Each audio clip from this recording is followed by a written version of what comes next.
Hi ನಮಸ್ತೆ.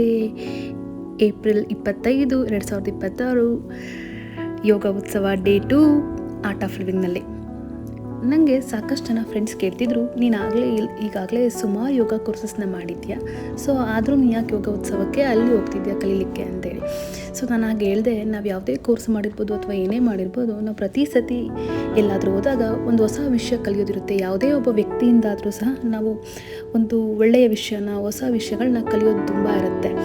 ಹಾಗಾಗಿ ಇಂಥ ಒಂದು ಒಳ್ಳೆಯ ಆಧ್ಯಾತ್ಮಿಕದ ಜಾಗದಲ್ಲಿ ನಾನು ಯೋಗ ಕಲಿಯೋದು ನನ್ನ ಪುಣ್ಯ ಅಂತೇಳಿ ನಾನು ಈ ಒಂದು ಯೋಗ ಉತ್ಸವಕ್ಕೆ ತುಂಬ ಉತ್ಸಾಹದಿಂದ ಭೇಟಿ ಕೊಟ್ಟೆ. ಇವತ್ತು ಹೋಗಿದ್ದು ನಾನು ಒಳ್ಳೆಯದಾಯಿತು. ಯಾಕಂತಂದರೆ ನಾವು ಯೂಶ್ವಲಿ ಯೋಗ ಎಲ್ಲ ಮಾಡಬೇಕಾದ್ರೆ ಜಸ್ಟ್ ಆಸನಾಸ್ ಮಾಡಿಕೊಂಡು ಪ್ರಾಣಾಯಾಮ ಎಲ್ಲ ಮಾಡ್ತೀವಿ. ಆದರೆ ಇಲ್ಲಿ ಇವತ್ತೇನಾಯಿತು ಅಂದರೆ ತುಂಬ ಜನ ಸೇರಿ ಒಟ್ಟಿಗೆ ಆ್ಯಕ್ಟಿವಿಟೀಸ್ ಮಾಡಿದ್ವಿ. ಒಂದಷ್ಟು ಆ್ಯಕ್ಟಿವಿಟೀಸು ಪ್ರಾಣಾಯಾಮ ಎಲ್ಲ ಮಾಡಿದ್ವಿ. ತುಂಬ ಖುಷಿ ಕೊಡ್ತು ಮನಸ್ಸಿಗೆ. ಅಲ್ಲೇ ತಿಂಡಿ ಮಾಡಿಕೊಂಡು ಮತ್ತೆ ಆಫೀಸಿಗೆ ಹೊರಟೆ.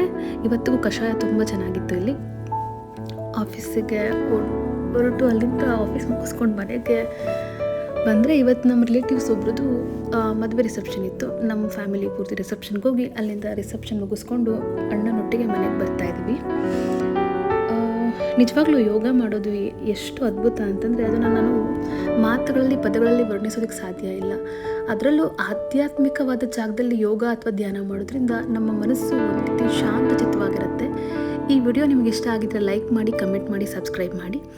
ಹಾಗೆ ನನ್ನ ಒಂದಷ್ಟು ವಿಡಿಯೋ ನಿಮಗೆ ಯಾವ ರೀತಿ ಅನಿಸ್ತು ಅಂತೇಳಿ ಕಮೆಂಟ್ ಮಾಡಿ. ಓಕೆ, ಬಾಯ್.